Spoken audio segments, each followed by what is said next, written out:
Guys बहुत ही मस्त article देखने को मिला जिसमें ये बताया जा रहा है कि रसिया के पास जो रुपीस का बैलेंस था वो अब खाली हो चुका है। यानी कि रसिया के पास जितना भी इंडियन करेंसी रुपया था उसको उसने यूज कर लिया है। इसका मतलब ये कि भारत और रसिया के बीच में फिर से बहुत बड़ा ट्रेड स्टार्ट होने वाला है। रसिया फिर से क्रूड ऑयल एक्सपोर्ट करेगा भारत में और रुपीस में पेमेंट लेगा। बीच में जो हल्ला हुआ था कि भारत ने रसिया से क्रूड ऑयल लेना कम कर दिया है, उसका मेन रीजन यही था, पेमेंट इशू। रसिया चाइनीज करेंसी युआन में पेमेंट मांग रहा था, लेकिन हम सिर्फ इंडियन करेंसी को आगे बढ़ाना चाहते थे, जिसकी वजह से यहाँ पर ट्रेड रुक गया था। लेकिन अब ये खबर सामने आ रही है कि रसिया के पास जो इंडियन करेंसी जमा हो गया था उसका इसने यूज कर लिया है। रसिया और भारत ने मिलकर के नए एवेन्यू फाइंड किए हैं जहाँ पर रसिया रुपए में पेमेंट करेगा और रसिया के पास जो इंडियन करेंसी जमा हो गया था वो उसका आसानी से यूज करेगा। उसके बाद फिर इंडिया को चीजों को एक्सपोर्ट करेगा और इंडियन करेंसी में पेमेंट लेगा। तो चलिए इस वीडियो के माध्यम जानते हैं कि ये सब कैसे होगा। आखिर भारत और रसिया ने मिलकर के कौन सा नया तरीका खोज निकाला, रसिया कैसे billions dollars of Indian currency का यूज कर रहा है। चलिए समझते हैं इस वीडियो के माध्यम से। स्वागत है आपका बीएस मोटिवेशन के एक और वीडियो में। मैं हूं विकास।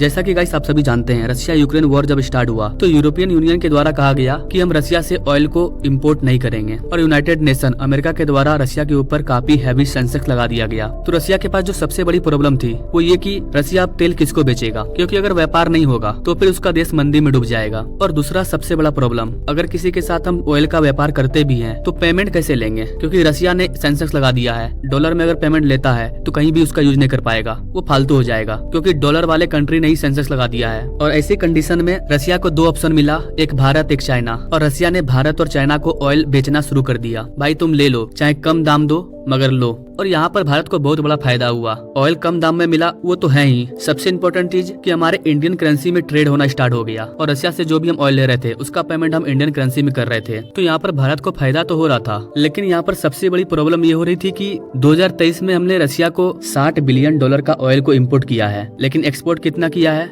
मात्र $4 बिलियन। तो ये बायलैटरल ट्रेड में समानता नहीं आ रही है। ये जो $60 बिलियन है ये तो हमने इंडियन करेंसी में पेमेंट किया, तो रसिया $60 बिलियन इंडियन करेंसी का क्या करेगा, क्योंकि रसिया भारत से जो एक्सपोर्ट कर रहा है वो मात्र $4 बिलियन का है। और इसी वजह से ऑयल ट्रेड रुका था कि आखिर वो इतने सारे इंडियन करेंसी का करेगा क्या। और इसी की वजह से रसिया बोल रहा था कि आप चाइनीज करेंसी युआन में पेमेंट कीजिए, क्योंकि हम चाइना से बहुत सारी चीजों को मंगवाते हैं, आप जो हमें युआन में पेमेंट कीजिएगा हम उसका यूज चाइना में कर लेंगे। लेकिन भारत ने ऐसा हरगिज नहीं किया। तो $60 बिलियन में $56 बिलियन का जो ट्रेड डिफिसिट था, इसको सही करने के लिए, इसको कम करने के लिए भारत और रसिया ने मिल करके एक मिडिल ग्राउंड प्लान किया। हम रसिया से चाइनीज करेंसी में पेमेंट नहीं लेंगे, लेकिन हम रसिया को किसी और करेंसी में पेमेंट तो कर ही सकते हैं, युआन को छोड़ करके। तो भारत ने कहा कि हम जो क्रूड ऑयल इंपोर्ट कर रहे हैं सिर्फ उसका पेमेंट हम फॉरेन करेंसी में करेंगे। तो $56 बिलियन में जो $40 बिलियन था उसका हम लोग ऑयल को इम्पोर्ट कर रहे थे, तो उसका प्रॉब्लम सॉल्व हो गया।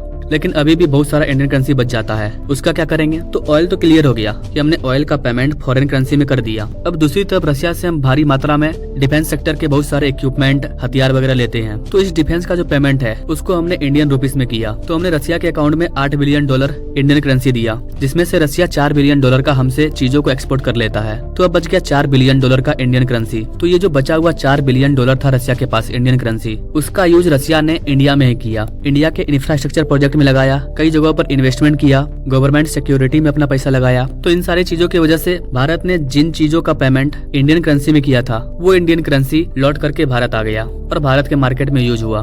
तो इस तरह से भारत और रसिया का ट्रेड आगे बढ़ रहा है। हमें चाइनीज करेंसी युआन में पेमेंट भी नहीं करना पड़ रहा है, रसिया इंडियन करेंसी भी ले रहा है, और ऑयल के लिए हम अदर फॉरेन करेंसी का यूज कर रहे हैं। आने वाले टाइम में रसिया इंडियन करेंसी का यूज कर सके, इसके लिए बहुत सारी चीजों पर ध्यान दिया जा रहा है। जैसे कि भारत में जो वंदे भारत चल रहा है उसमें रसिया अपना बहुत सारा पैसा इन्वेस्ट करेगा। मतलब रसिया के पास जो भी इंडियन करेंसी बचा हुआ होगा उसका यूज वो भारत में करेगा, भारत के इंफ्रास्ट्रक्चर डेवलपमेंट में यूज करेगा, जिससे उसको अच्छा खासा रिटर्न भी मिलेगा और इधर भारत भी ग्रो करेगा। और दोनों देश अपने बायलैटरल ट्रेड को सही करने की भी कोशिश कर रहे हैं। रसिया भी कोशिश कर रहा है कि हम भारत से ज्यादा चीजों को एक्सपोर्ट करें। आई होप कि गाइस आपको ये सारी चीज क्लियर होगी। कई लोग एक और सवाल करते हैं कि जब रसिया के ऊपर काफी हैवी सेंसेक्स लगा है तो भारत पेमेंट कैसे करता है, क्या इसका पता यूनाइटेड नेशन वगैरह को नहीं चलता है। तो वैसे यहाँ पर जो पेमेंट होता है वो वस्त्रों और नोस्त्रों के थ्रू होता है। ये वस्त्रों और नोस्त्रों क्या है इसको समझ लीजिए आप, बहुत ही सिंपल है। रसिया की जो बैंक है उसने भारत के SBI बैंक में अपना एक अकाउंट खोला, ठीक है। अब हमने रसिया से ऑयल इंपोर्ट किया और रसिया को इंडियन करेंसी में पेमेंट किया। तो रसिया का जो भारत में अकाउंट है,